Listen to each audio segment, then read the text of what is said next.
Welcome to another episode of the Tobago House of Assembly's Post-Executive Council Media Briefing. This week, the Secretary of Community Development and Culture, Dr. Denise Soyafat Angus, addresses the media.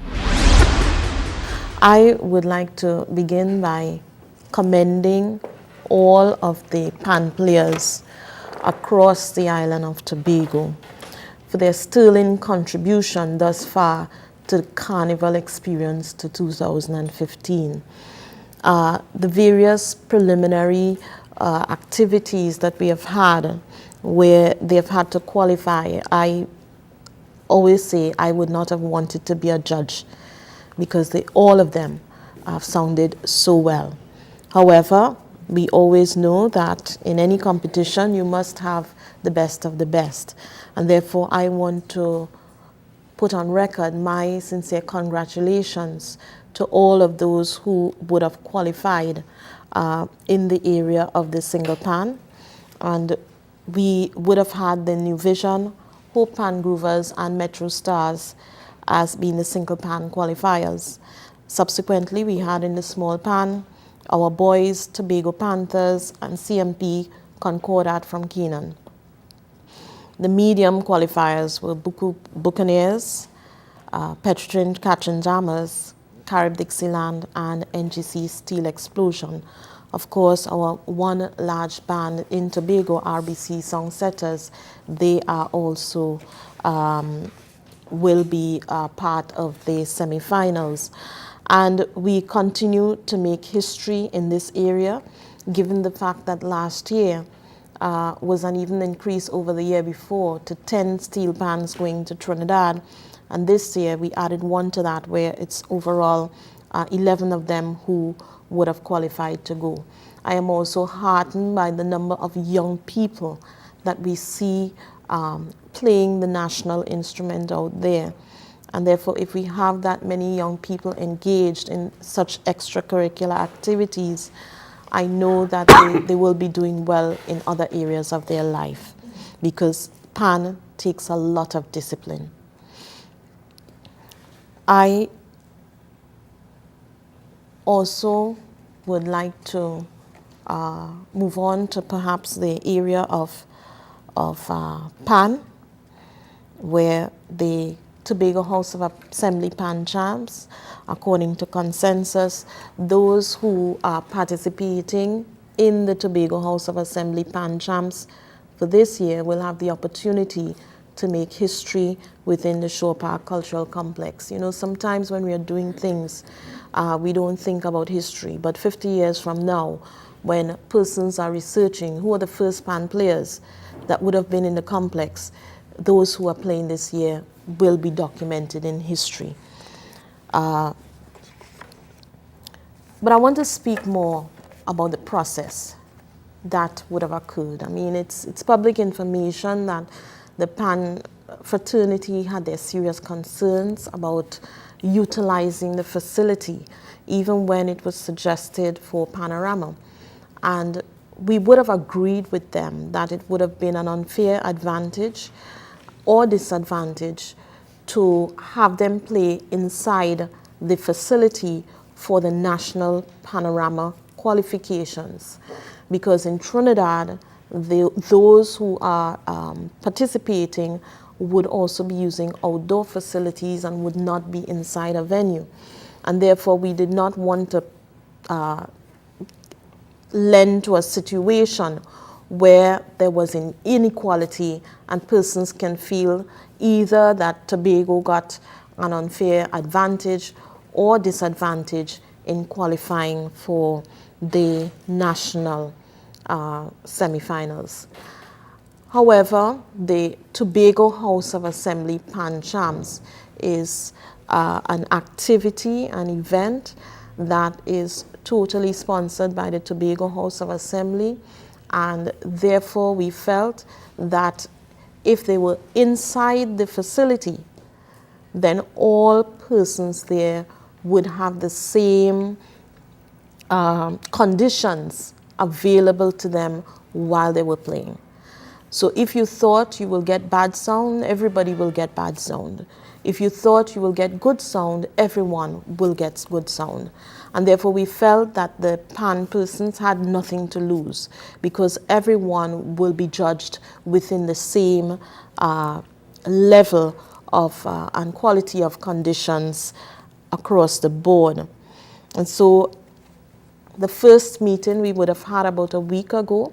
As Mr. Arnold said, we would have met with the Chief Secretary, all of us here. And in addition to that, Mrs. Mary Toby as the chairman of Pan Trinbago Tobago, along with some members of her team. After those initial discussions, and I think we would have allayed their fears to some extent, they agreed that we should then include the wider audience of representatives of the pan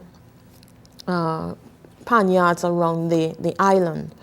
And so on yesterday, on Wednesday, we would have held a meeting where we saw a turnout of approximately 50 to 20 representatives of the bands across the island. Now I believe there are approximately about 26 in that region. So I think we had a good turnout. Of course, we had some, discussions.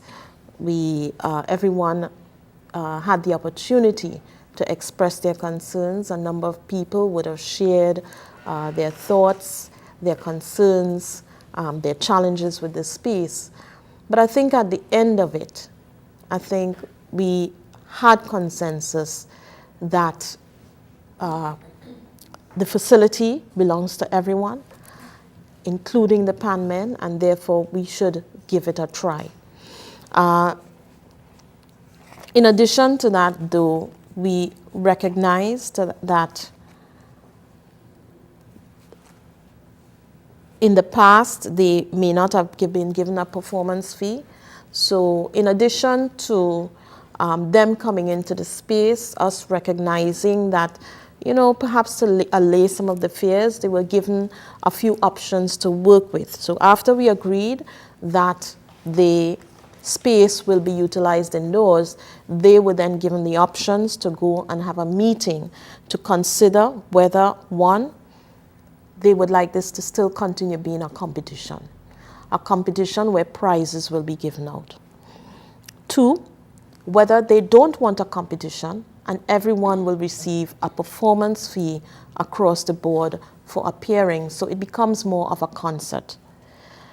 And the third option was to have a competition, but in addition to prizes, we would also give every single band that appeared a performance fee. And so they are to meet to decide on which option that they would go with.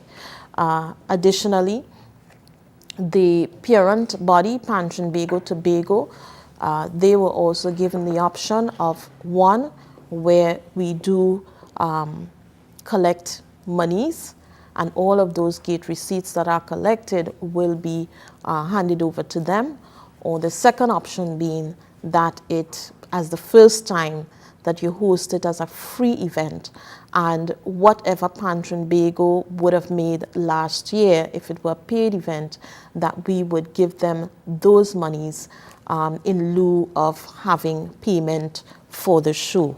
And so those are the areas that they have to discuss now and get back to us in terms of informing the content of the show. But I am heartened by the level of enthusiasm that we saw afterwards. After we allayed the fears of the pan men, I think we saw a growing level of enthusiasm towards actually performing in this space. So we are all looking forward to that experience on the 10th of February. I would also like to reiterate from what Mr. Arnold was saying, that the Shore Park complex was built to accommodate a myriad of activities. Culture, sports, training programs, tourism, all of these areas. And therefore, all citizens, all residents of Tobago, 55,000 of us, must feel like we own the space. It belongs to us. It's not just about us being patrons in the space or being part of the audience, but understanding that we all have the opportunity to utilize it.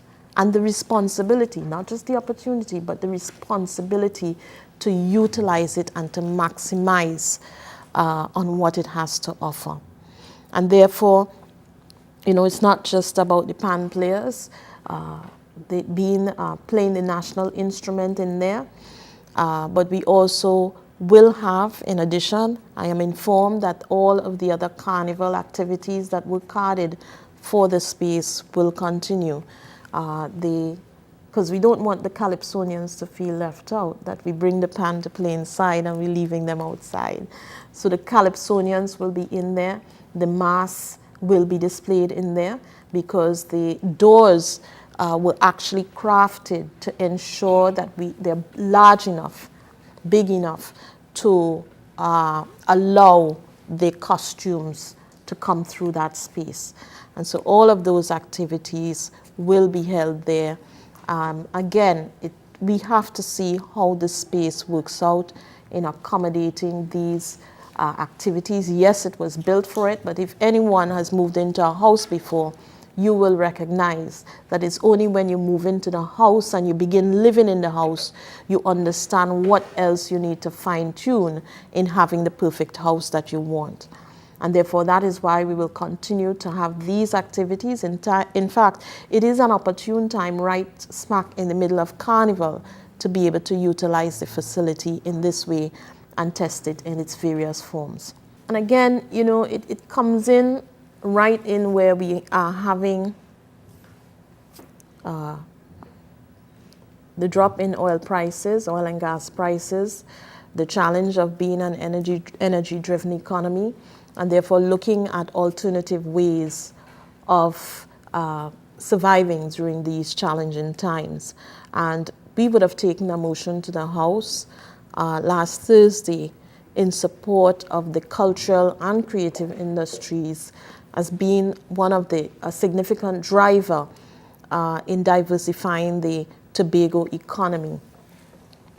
And therefore, it's not just investing in terms of paying artists or putting on a show.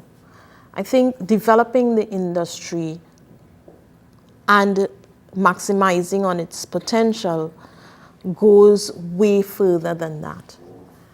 And we have to find ways of doing it such that it becomes a sustainable part of our development. And therefore, it is also about looking for platforms for artists to expose themselves, to showcase their talents, and out of that, other opportunities follow. And one of the key initiatives that we would have had this year as an addition to the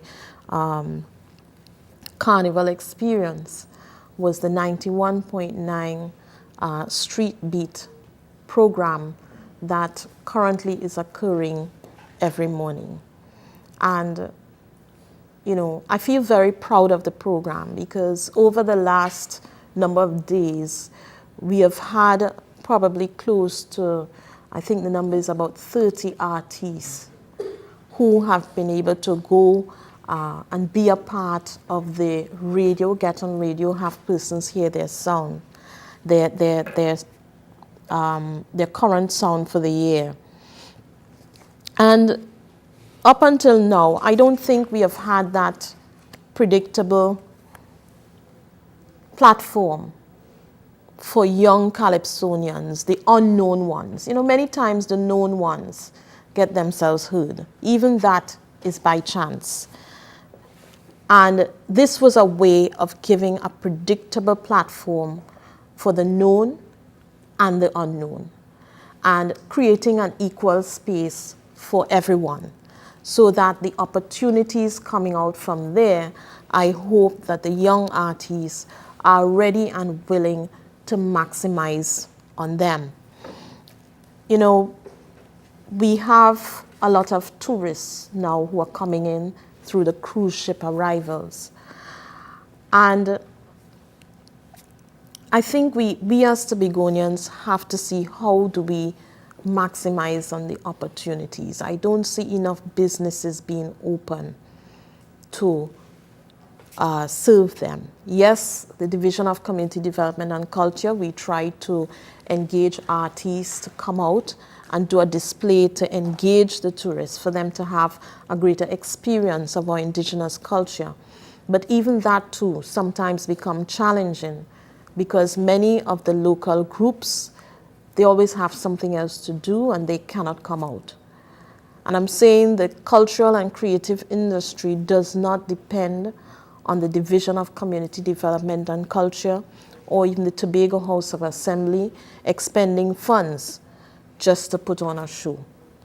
It is about the artists taking responsibility for their talents and finding ways to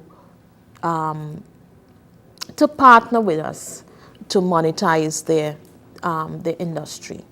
And so it is not a one-sided thing. I mean, we all have to do this together, and persons have to take some responsibility for their talents.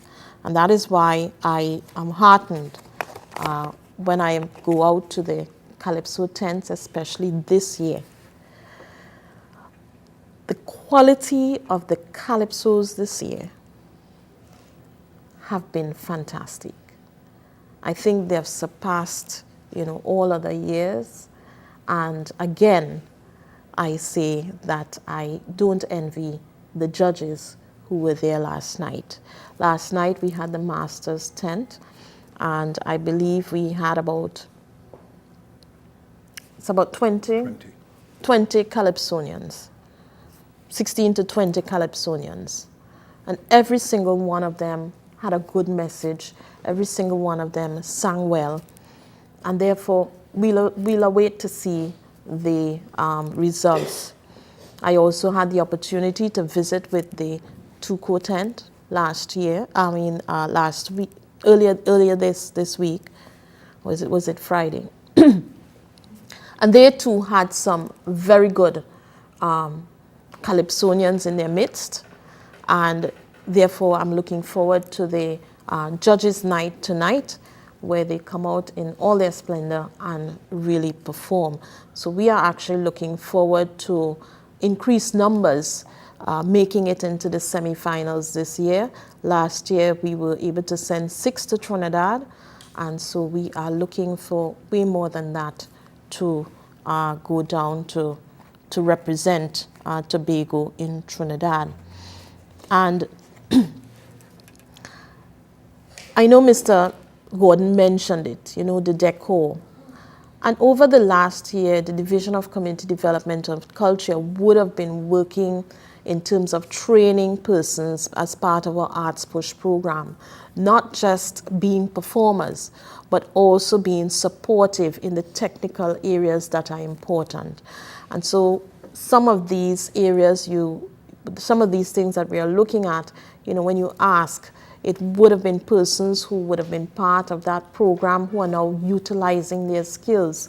And, this is what we want persons to see, that when we speak to the cultural industry, it is not just about being on a stage. There's a whole lot more to being off the stage in supporting those who are on the stage. And therefore, there's a space for everyone. Those who love the arts but have no talent, there's a space for all of them to be a part of the experience and to work within the industry. We cannot expect the preservation of the arts and the preservation of our carnival culture to happen in a smooth way without going into the schools and without getting to the children at a younger age. And that is why this year we have the Carnival Educational Project that would have started yesterday at the Lowlands the brand new Lowlands Community Center. Of course, we're finding a number of ways to use our community facilities, the multipurpose facility that is there.